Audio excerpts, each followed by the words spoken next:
प्राचीन काल की बात है, शूरसेन देश में एक चक्रवर्ती सम्राट, अगर इस प्रसंग को बहुत ध्यान से सुनोगे तो काफी लाभ प्राप्त होगा। मोह का नाश करने वाला बहुत उत्तम प्रसंग है, अहंकार का दमन करने वाला बहुत उत्तम प्रसंग है, भगवत प्राप्ति के लिए बहुत उत्तम प्रसंग है। प्राचीन काल की बात है, शूरसेन देश में चक्रवर्ती सम्राट महाराज चित्रकेतु राज्य करते थे। वो इतने धर्मात्मा थे कि बिना जोते बोए पृथ्वी अपने आप अन्न देती थी, अपने आप रस देती थी, अपने आप फल देती थी। गेहूं बोने की जरूरत नहीं, अपने आप जैसे जंगली फल फूल होते हैं ऐसे सब अन्न रस फल फूल होते थे। धर्मात्मा राजा की ऐसी राज्य वृत्ति में स्वयं पृथ्वी सब फल फूल अन्न रस देती थी बिना जोते बोए।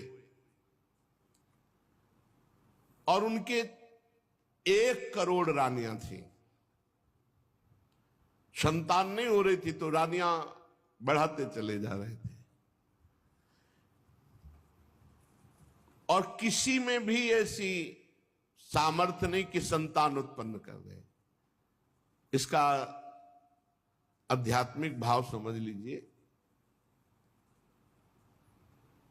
चित्त ही चित्रकेतु है और उसकी करोड़ों वृत्तियां ही रानियां हैं, और उसका फल भगवान की प्राप्ति है। अगर वृत्ति भगवान में नहीं लगी तो व्यर्थ ही है।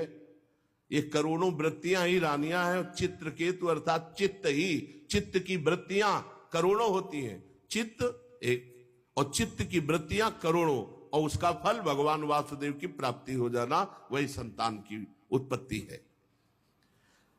किसी में भी फल उत्पन्न करने की, संतान उत्पन्न करने की योग्यता नहीं रही। रानियां बढ़ती गई 1 करोड़, कोई संतान नहीं, कोई गर्भ धारण करने की सामर्थ्य नहीं रख रही थी। चित्रकेतु के पास किसी बात की कमी नहीं थी। सुंदरता, उदारता, युवावस्था, कुलीनता, विद्या, ऐश्वर्य, संपत्ति सब कुछ था, पर संतान नहीं। 1 करोड़ रानियां सब बांझ। बड़ी चिंता उनको हुई। सारी पृथ्वी के एक क्षत्र सम्राट, 1 करोड़ सुंदर रानियां, समस्त वैभव पर एक भी संतान नहीं।